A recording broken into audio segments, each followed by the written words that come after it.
საქართველოს პრემიერ-მინისტრი მცხეთა-მთიანეთში იმყოფებოდა, სადაც მსხვილ ინფრასტრუქტურულ პროექტებს გაეცნო. მთავრობის მეთაურმა მიმდინარე და დასრულებული პროექტები მინისტრთა კაბინეტის წევრებთან ერთად მოინახულა. ირაკლი კობახიძემ მედიასთან საუბრისას ქვეყანაში და მის გარეთ მიმდინარე პოლიტიკური პროცესებით შეაფასა. თემის დეტალებით შალვა სუმბაძე გვერდდება. შალვა ეთერში.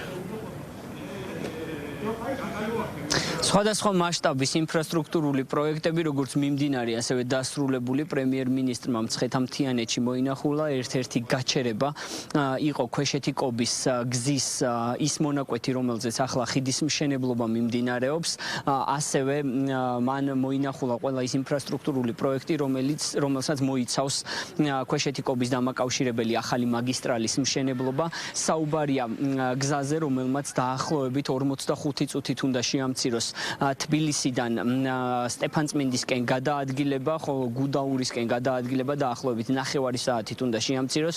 როგორც იცით, ამ მიმართულებით საკმაოდ მსხვილი ინფრასტრუქტურული გადაწყვეტები განხორციელდა ამ მაგისტრალზე. 1,2 მილიარდი ლარის პროექტი ხორციელდება, მათ შორის გაიჭრა 9 კილომეტრიანი გვირაბი, რომელმაც უნდა უზრუნველყოს ნებისმიერ პერიოდში, წელიწადის ნებისმიერ დროს გადაადგილება ლარსის მიმართულებით. ეს ყველაფერი ერთის მხრივ აძლიერებს როგორც გუდაურის ტურისტულ პოტენციალს და იქ მისვლას ამარტივებს, ასევე სატრანზიტო და ტვირთბრუნვის მიმართულებით არის მნიშვნელოვანი ნაწილი. ასევე პრემიერმა დღეს მცხეთა-მთიანეთში სტუმრობისას მოინახულა დუშეთში რეაბილიტირებული სკოლა, რომელშიც 600-მდე მოსწავლეა და ასევე 40-მდე მასწავლებელი. მან პირადად მოინახულა ის ინფრასტრუქტურა, რომელიც აშენდა და რომელიც რეაბილიტირდა დუშეთში და ასევე გაესაუბრა მასწავლებლებს. დღესვე მცხეთა-მთიანეთში ვიზიტის ფარგლებში პრემიერ-მინისტრმა მოინახულა მცხეთის ტერიტორიაზე არსებული ხიდიც, რომელიც რეაბილიტირებულია და რომელიც ხშირად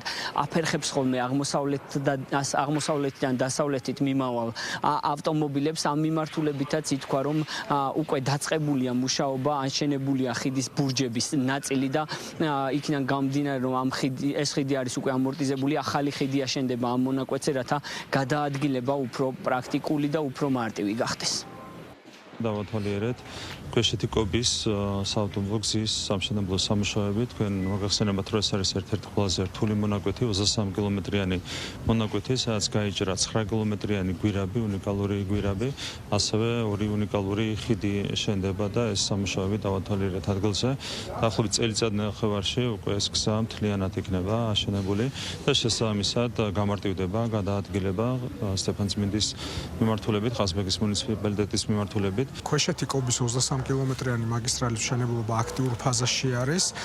მათ შორის შენდება უნიკალური ხიდი, რომელიც თაღოვანი ხიდი, რომელიც ყველაზე მაღალი ხიდი იქნება მთელს რეგიონში. მაგისტრალის პროექტის განხორციელება მნიშვნელოვანი არის როგორც დროის შემცირების თვალსაზრისით. თბილისიდან სტეფანწმინდამდე უკვე მგზავრობა დაახლოებით 1 საათსა და 45 წუთში იქნება შესაძლებელი. ასევე მნიშვნელოვანი არის ზამთარში, ზამთრის სეზონზე ყველა ის პრობლემა, რაც დღემდე იქნებოდა ამ მონაკვეთზე, ყველა ეს ამ პრობლემას ჩვენ გზას ავუვლით. გზა მუდმივად იქნება გახსნილ მდგომარეობაში. ამ სკოლაში დღეის მდგომარეობით 600-მდე მოსწავლე სწავლობს და ეს კიდევ ერთხელ გამოხატავს თუ რაოდენ პრიორიტეტულია მთელი საქართველოს მასშტაბით განათლების და კერძოდ სასკოლო ინფრასტრუქტურის განვითარება და იმ სტანდარტების უზრუნველყოფა, რომელიც აუცილებელია როგორც მომავალი თაობის აღზრდის, ასევე ჩვენი მასწავლებლებისთვის შესაბამისი სამუშაო გარემოს შექმნისთვის. ჩვენ გვაქვს ძალიან პოზიტიური გამოხმაურება როგორც მოსწავლეების, ასევე მათი მშობლების და რა თქმა უნდა მასწავლებლების მხრიდან. დღესაც პრემიერის ვიზიტის ფარგლებში კიდევ ერთხელ დავწმუნდით, რომ ეს პროცესი ძალიან მნიშვნელოვანია. პრემიერ-მინისტრმა ვიზიტის შემდეგ მედიასთან გააკეთა კომენტარი. მათ შორის პროექტების გარდა საუბარი შეეხებოდა მედიასთან იმ მნიშვნელოვან და აქტუალურ პოლიტიკურ თემებს, რომელიც არსებობს როგორც ქვეყნის შიგნით, ასევე ქვეყნის გარეთ. ემანუელ მაკრონის განცხადება იყო შეფასების ერთ-ერთი მთავარი თემა, რომელმაც ამერიკის შეერთებული შტატების ელჩი საფრანგეთში დაადანაშაულა ამ საფრანგეთის შიდა საქმეებში ჩარევაში და ვენის კონვენციის დარღვევაში.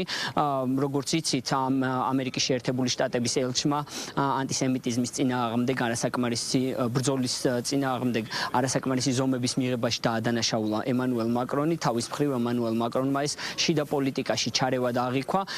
როგორც ირაკლი კობახიძემ განმარტა, არაერთი ასეთი შემთხვევა ახსოვთ საქართველოშიც, როდესაც ელჩების მხრიდან გაკეთდა ისეთი ტიპის განცხადებები, რომელიც იყო ვენის კონვენციის დარღვევა და ქვეყნის შიდა პოლიტიკურ საქმეებში ჩარევა, თუმცა ამას რეაგირება არ მოჰყოლია და ერთგვარად ორმაგ სტანდარტად შეაფასა ემანუელ მაკრონის ეს განცხადება, თუმცა მანვე აღნიშნა, რომ იმედი აქვს, რომ ეს მიდგომა გამოსწორდება და უახლოეს პერიოდში ძველი სტანდარტებით გაგრძელდება დიპლომატიური ურთიერთობები ქვეყნებს შორის.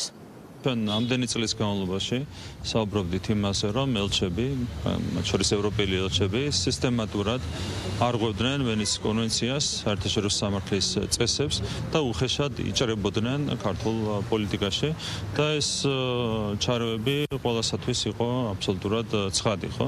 და ამ ფონზე ჩვენ, როდესაც თავის დროს ვაკეთებთ განცხადებებს ამ თემასთან დაკავშირებით, იყო ნულოვანი რეაგირება. ამ ფონზე კიდევ ერთხელ ვიტყვი, რომ პრეზიდენტ მაკრონის განცხადება არის ძალიან საინტერესო. მათ შორის გავიხსენებ, რომ საფრანგეთის არაერთი ელჩიც წარსულში აკეთებდა უხეშ განცხადებებს, რითაც ირღვევოდა ვენის კონვენცია. მე იმედი მაქვს, რომ ეს სტანდარტები შეიცვლება და ორმაგი სტანდარტებიდან დაუბრუნდებით ჩვენ ჯანსაღ სტანდარტებს.